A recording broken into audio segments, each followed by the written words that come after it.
Don't forget to like the video, share your thoughts or story in the comments and subscribe to our latest stories. Before I start, tell me where you are watching me from. I wonder which cities and towns will join me in this memory that will follow me for years. I never thought one quiet evening, waiting for a taxi, would turn into a story I'd carry in my heart for the rest of my life. I wasn't expecting anything extraordinary. In fact, my mind was cluttered with the ordinary things, work deadlines, what to cook the next day, and the silence of my house that often pressed too heavily on me since my children had grown and moved away. But sometimes, life has a way of surprising you in the most unassuming places. It was late autumn, and the air had that crisp, sharp chill that makes you pull your coat tighter around your shoulders. I remember standing under the dim street lamp outside the community center where I had just attended a meeting. The leaves scattered across the pavement, swirling whenever the occasional car passed. My taxi pulled up, headlights cutting through the evening haze, and I stepped inside, sliding into the backseat. The driver greeted me with a gentle, almost soothing tone. His voice wasn't rushed like most drivers who seemed to treat passengers as nothing more than destinations. "Good evening," he said, glancing at me in the rearview mirror. "Cold night, isn't it?" I nodded, offering a polite smile. "Yes, colder than I thought it would be." He adjusted the heater slightly, making sure the warmth reached the back. "There, that should help." His small gesture caught me off guard. It was thoughtful, personal. Most drivers just drove. But he paid attention. And something in his eyes when they met mine briefly in the mirror carried an unusual kindness. We fell into conversation, the kind that starts small but stretches naturally into something deeper. I asked how long he'd been driving, and he told me about his years behind the wheel, the people he'd met, the stories he'd collected without ever asking for them. He said, "Sometimes, people tell me more in a 30-minute ride than they'd tell their closest friend in years. Maybe it's easier when you know it stays between us." Those words lingered in the car like a quiet promise. Between us. I remember the way he said it, as if it mattered, as if it gave weight to the moment. I found myself sharing more than I intended. I told him about my life, about how I had once been surrounded by noise, children, family, responsibilities, and how now the silence felt louder than anything else. I didn't usually speak of these things, not even to friends, but his listening was different. He didn't interrupt, didn't judge. He just let me speak. The car moved smoothly through the streets, city lights blurring through the window, reflecting like streaks of gold against the dark glass. I stared out, speaking as though the view outside gave me courage. He responded gently, sometimes with short stories of his own.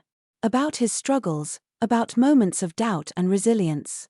I realized then that connection doesn't always need years. It can happen in a single evening, in the space of shared words and quiet understanding. I noticed little things, how he kept glancing back, not in a way that made me uneasy, but as if to reassure me that I was heard.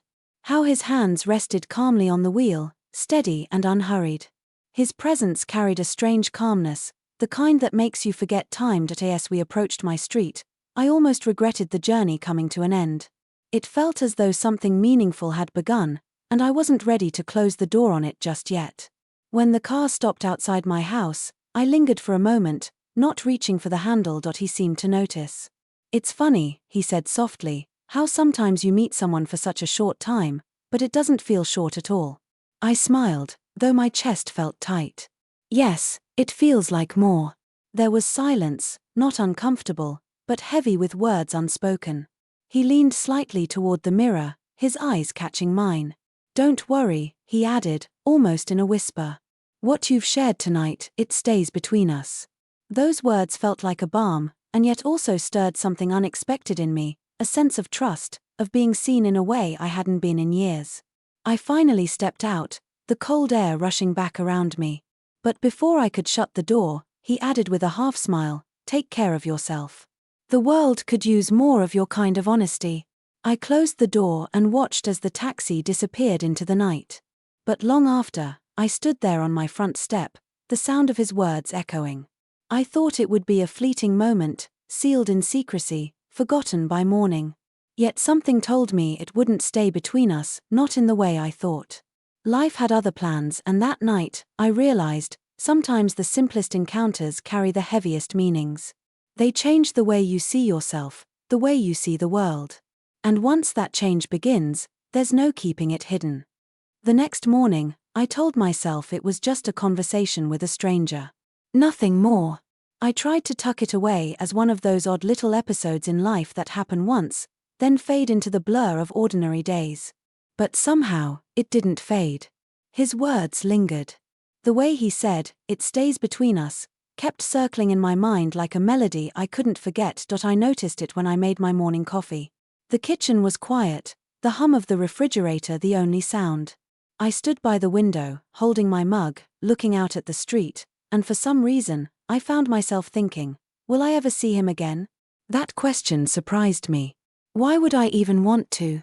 He was just a taxi driver, a man doing his job. Yet there was something about the way he listened, the way he carried my words so gently, that felt different from anything I'd experienced in years. A week passed. Life carried on as usual, grocery shopping, answering emails, checking in on my daughter through quick phone calls. But each time I stepped outside, I caught myself glancing down the street, as if expecting a familiar car to appear. It was foolish, I told myself. But then, one evening, I had another meeting at the community center, and when I ordered a taxi, fate seemed to intervene. The same car pulled up. The same calm face behind the wheel. My heart gave a little leap, though I pretended to keep my composure as I opened the door. "Well," he said with a smile as I slid in. "We meet again." "I guess we do," I replied, a little breathless. Small world. The ride started the same way, casual conversation about the weather, the roads, the long hours he drove. But soon, like before, the talk deepened. He asked, "Have you been keeping yourself busy this week?" It was such a simple question, but the way he asked it made it feel personal, as if he genuinely cared. That I told him I'd been fine, though in truth, I hadn't felt much of anything except that constant echo of his words from the last time. And once again, without realizing, I began to share more. I told him about how my house sometimes felt too big, how evenings stretched long and empty, how I missed the sound of voices filling the rooms. He listened, hands steady on the wheel, nodding slowly. "Loneliness is a heavy thing," he said. "But when someone lets you speak it out loud, it's not as heavy anymore." Something in my chest loosened at that. And then he said something I didn't expect. "I don't usually talk about my passengers, but I did mention you once. To my brother." I turned sharply toward him. "You, what?" He glanced at me in the mirror, his face apologetic, though not ashamed. "Not by name. Just, the way you spoke. The honesty of it." I told him I'd met someone who reminded me how important it is to listen. I sat there quietly, unsure how to feel. A part of me was touched. Another part was unsettled. He had promised it would stay between us. And even if he hadn't revealed details, something sacred had been carried outside. That my voice was softer than I intended when I said, "But you promised." He nodded, gripping the wheel a little tighter. "I know. And I didn't break it in the way you think. But your words, they stayed with me. They meant something. I couldn't keep that inside without sharing the lesson I took from it." For a long moment, silence filled the car.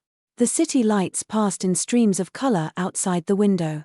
I felt torn. Part of me resented the small betrayal, but another part felt strangely warmed that my words had touched someone beyond just him. When he dropped me off, he hesitated before I left. "I'm sorry if I overstepped," he said. "I'll keep the rest with me. Truly. But know this, what you shared mattered. It mattered more than you think." I closed the door and walked slowly up my steps, heart unsettled. I thought I wanted secrecy, for it to stay locked between us. But perhaps what I really wanted was for someone to hold my words with value, not to let them vanish into the night. That evening, as I sat in my living room with only the ticking clock for company, I realized the promise he made wasn't as simple as I had believed. Sometimes, words don't belong only to the one who speaks them. Sometimes, they carry forward, shaping more lives than we expect. And with that realization came something else, an unease, and a curiosity. If he had already let my story slip into the ears of another, where else might it travel? What had I really started by opening up that night? The days after that second ride felt different. My mind wouldn't quiet down. I replayed his words over and over. "I did mention you once. To my brother. It shouldn't have mattered. He hadn't revealed my name, my face, or the details of my life. But still, it gnawed at me. He had promised. And yet, instead of anger, what I felt most was a strange curiosity, and a quiet longing I couldn't put into words. I told myself not to think about him again, not to take another ride in his car. But life rarely follows the rules we try to make for it. A week later, I attended another late evening gathering at the community center, and as if pulled by some unseen thread, the same car rolled up once again. When I opened the door, there was no awkwardness, no forced explanations. He greeted me with that same gentle tone, "Evening. You're becoming a regular." I tried to keep my voice light. "Or maybe you are." The ride was quieter at first, both of us aware of the unspoken weight between us. Finally, he broke the silence. "I want you to know.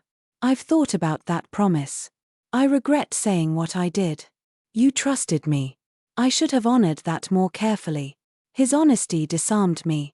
I didn't know what to say. After a pause, I asked softly, "Why did you tell your brother at all?" His eyes flicked to the mirror, then back to the road. "Because I wanted him to understand something I hadn't understood myself, that sometimes a stranger's words can feel like a mirror. That night, you made me see parts of myself I'd been avoiding." I didn't tell him your story. I told him about the way it changed me. That answer stayed with me. It wasn't betrayal. It was something else, maybe even respect. Still, it left me unsettled in ways I couldn't quite name. We passed through the streets in silence, city lights dancing against the windows. Then, just before reaching my neighborhood, he slowed the car and pulled over near a quiet park. The road was empty, the trees swaying gently in the cold breeze. "Would you mind if we sat for a moment?" he asked. "No charge. Just. I feel like we haven't finished the conversation." I should have said no. It wasn't proper, sitting in a parked car with a taxi driver at night. But something in me, something lonely, something aching, made me nod. We sat there, the heater humming softly, the world outside muffled and still. He turned slightly in his seat, not fully, but enough so that his voice carried more directly to me. "You said once that your house feels too quiet now," he began. "I know that silence too. My children are grown. My wife passed years ago. Most nights, after I finish driving, I go home to an empty place. And I wonder, does anyone really see me anymore? Do I even matter to anyone?" The confession struck me like a chord I hadn't expected. I swallowed, my throat tight. "Yes," I whispered. "I know exactly what that feels like."